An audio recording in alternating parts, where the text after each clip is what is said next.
লক্ষ্মীপুরে আইনশৃঙ্খলা বাহিনীর গুলিতে জোটের 5 জন নেতাকর্মী নিহতের প্রতিবাদে জেলায় সকাল সন্ধ্যায় হরতাল পালন করছে 18 দল।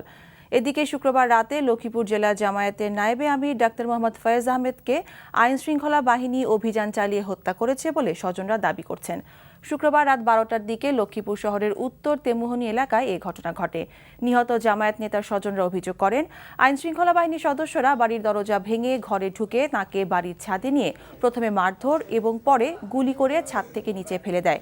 পরে লাশটি তাদের গাড়িতে করে সদর হাসপাতালে রেখে যায়। তার মাথায় ও ডান পায়ে আঘাতের চিহ্ন রয়েছে। এদিকে হরতালে বিএনপি জামায়াতের নেতাকর্মীরা মাঠে না থাকলেও রাস্তায় কোনো যানবাহন চলাচল করছে না। শহরের দোকানপাট বন্ধ রয়েছে। র্যাবের কিছু পোশাকধারী এবং পোশাক মুখোশ দেওয়া ছিল, পোশাক ছাড়াও তারা ওই ভাঙতে ভাঙতে ঢুকছে। আমার ছেলেকেও খুব খুঁজছে, পারলে স্পটে গুলি করে ফেলবে সে। কোথায় আছে এইসব খোঁজ খবর নেওয়ার পর তারপর কতক্ষণ পরে ছাদের থেকে গুলি করে তাকে ফেলে দিচ্ছে। রাত 1:30টার দিকে 1:40 আর কি। এরপর আমি আমার নতুন কপি সিলেকশন স্যারকে জানালাম, স্যার বলে ডেড বডিটা উপরে নিয়ে সংরক্ষণ করে রাখা। লক্ষ্মীপুরে আইন শৃঙ্খলা বাহিনীর অভিযানে জেলা জামায়াতের নায়েবে আমির ডাক্তার মোহাম্মদ ফয়েজ আহমেদ নিহত হয়েছেন বলে পরিবারের সদস্যরা অভিযোগ করেছে। শুক্রবার রাত 12টার দিকে লক্ষ্মীপুর শহরের উত্তর তেমুহনী এলাকায় জেলা জামায়াতের আমির ফয়েজের বাসায় অভিযান চালায় র্যাব।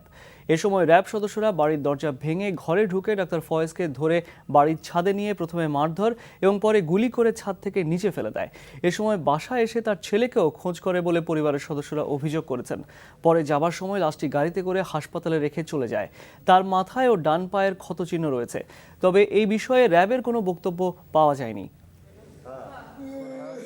র্যাবের কিছু পোশাকধারী এবং পোশাক মুখোশ দেওয়া ছিল, পোশাক ছাড়াও তারা ওই ভাঙতে ভাঙতে ঢুকছে। আমার ছেলেকেও খুব খুঁজছে, পারলে স্পটে গুলি করে ফেলবে সে। কোথায় আছে এইসব খোঁজ খবর নেওয়ার পর তারপর কতক্ষণ পরে ছাদের থেকে গুলি করে তাকে ফেলে দিচ্ছে। যারা অ্যাসিস্ট্যান্ট স্টাফ আছে ওরা ডাক্তার স্যার একটা ডেড বডি পড়ে আছে, তো আমরা কোনো গাড়ি পেয়ে গাড়ির সাউন্ড পাইছি, শব্দ পাইছি। রাত 1:30টার দিকে 1:40 আর কি। এরপর আমি আমার নতুন কপি সিলেকশন স্যারকে জানালাম, স্যার বলে ডেড বডিটা উপরে নিয়ে সংরক্ষণ করে রাখা। লক্ষ্মীপুরে আইন শৃঙ্খলা বাহিনীর অভিযানে জেলা জামায়াতের নায়েবে আমির ডাক্তার ফয়েজ আহমেদ নিহত হয়েছেন বলে পরিবারের সদস্যরা অভিযোগ করেছেন। শুক্রবার রাত 12টার দিকে লক্ষ্মীপুর শহরের উত্তর তেমুহনী এলাকার জেলা জামায়াতের নায়েবে আমির ডাক্তার ফয়েজের বাসায় অভিযান চালায় র্যাব। প্রতিবাদে মঙ্গলবার জেলাব্যাপী সকাল সন্ধ্যা হরতাল ডেকেছে জামাত শিবির। জেলা জামায়াতের সহকারী সেক্রেটারি AR হাফিজুল্লাহ এক প্রেস বিজ্ঞপ্তিতে হরতাল সহ বিভিন্ন কর্মসূচি ঘোষণা করেন। এদিকে লক্ষ্মীপুর জেলা শহরের উত্তর তেমুহনীতে র্যাব পুলিশের নিরাপত্তা বেষ্টনীর মধ্যে ডাক্তার ফয়েজ আহমেদের নামাজে জানাজা বাদ জোহর লিল্লা জামে মসজিদ প্রাঙ্গণে অনুষ্ঠিত হয়। লক্ষ্মীপুরে নিহত জেলা জামায়াতের নায়েবে আমির ডাক্তার ফয়েজ আহমেদের দাফন সম্পন্ন হয়েছে। আইন শৃঙ্খলা রক্ষাকারী বাহিনীর অভিযানে তিনি নিহত হয়েছেন বলে পরিবারের সদস্যরা দাবি করছেন। এই ঘটনার প্রতিবাদে মঙ্গলবার জেলাব্যাপী সকাল সন্ধ্যা হরতাল ডেকেছে জামায়াত শিবির। জেলা জামায়াতের সহকারী সেক্রেটারি AR হাফিজুল্লাহ এক প্রেস বিজ্ঞপ্তিতে হরতাল সহ বিভিন্ন কর্মসূচি ঘোষণা করেন। এদিকে লক্ষ্মীপুর জেলা শহরের উত্তর তেমুহনীতে র্যাব পুলিশের নিরাপত্তা বেষ্টনীর মধ্যে ডাক্তার ফয়েজ আহমেদের নামাজে জানাজায় বাদ জোহর লিল্লা জামে মসজিদ প্রাঙ্গণে অনুষ্ঠিত হয়। এই সময় র্যাব পুলিশ জানাজা অনুষ্ঠানের চারিদিক কর্ডন করে রাখে। জানাজার আগে বক্তব্য রাখেন নিহতের বড় ছেলে ডাক্তার হাসানুল্লাহ মান্না, ছোট ছেলে মোহাম্মদ বিল্লাল হোসেন ও জেলা বিএনপি যুগ্ম সাধারণ সম্পাদক নিজামুদ্দিন ভুইয়া, জেলা শিবির সভাপতি রেজাউল করিম সুমন। নিহতের স্বজনরা জানান, র্যাব গতকাল শুক্রবার মধ্যরাতে অভিযান চালিয়ে বাসভবনের দরজা ভেঙে ঘরে প্রবেশ করে। পরে তাকে গুলি করে হত্যার পর তার লাশ সদর হাসপাতালে রেখে চলে যায়। তবে এই বিষয়ে র্যাবের কোনো বক্তব্য পাওয়া যায়নি।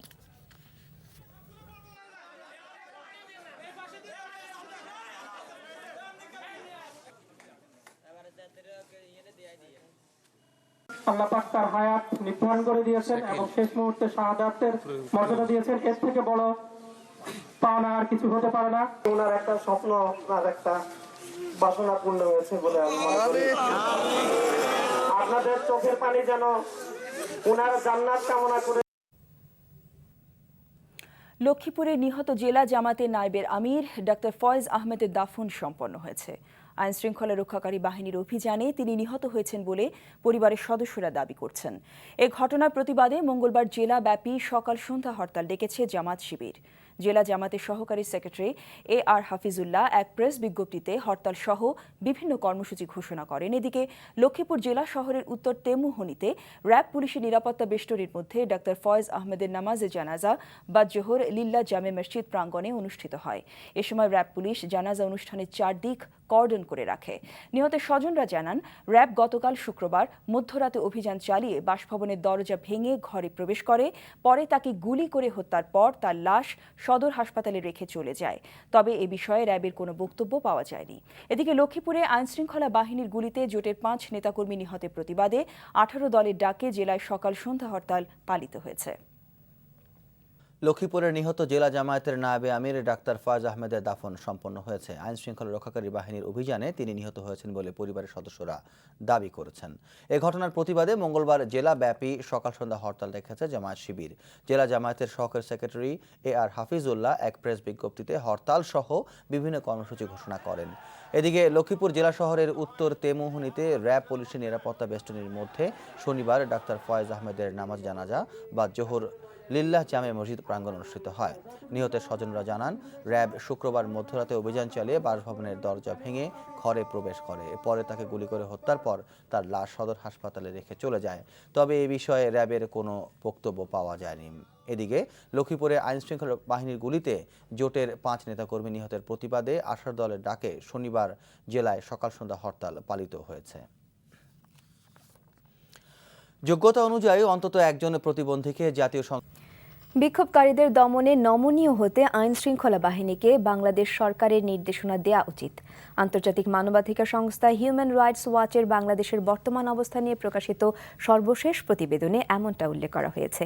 এছাড়াও জামায়াতে ইসলামী ও বিএনপি সহ সব রাজনৈতিক দলের নেতৃবৃন্দের প্রতি তাদের সমর্থকদের সহিংসতায় অংশ না নিতে নির্দেশ দেওয়ার আহ্বান জানানো হয়। সব ধরনের সহিংস ঘটনা তদন্তে বাংলাদেশ সরকারকে একটি স্বাধীন কমিশন গঠনেরও পরামর্শ দেওয়া হয়। বাংলাদেশের গণমাধ্যমের বরাত দিয়ে বলা হয়, সরকারের বিরুদ্ধে প্রতিবাদকালে জামায়াত সমর্থকরা সরকারি ভবন, পুলিশ ফাঁড়ি ও সরকারি দলের কর্মী ও হিন্দু সম্প্রদায়ের ওপর হামলা চালালে তাদের দমনে নিরাপত্তা বাহিনীর হাতে কমপক্ষে 20 জন নিহত হয়। সংস্থাটির এশিয়া অঞ্চলের পরিচালক ব্র্যাড অ্যাডামস ওই প্রতিবেদনে বলেন, এসব ঘটনার কারণে নিরাপত্তা বাহিনী ও বিরোধী দল প্রতিদিনই ভয়াবহ সংঘাতে জড়িয়ে পড়ছে, যা দেশের ভাবমূর্তিকে ক্ষুণ্ণ করছে। ওই প্রতিবেদনে র্যাবের ভূমিকা নিয়েও প্রশ্ন তোলা হয়েছে।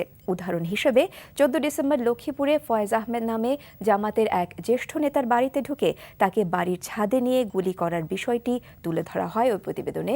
তবে র্যাবের সদস্যরা এই ঘটনা অস্বীকার করেছেন বলেও উল্লেখ করা হয়। বিশ্বকাপ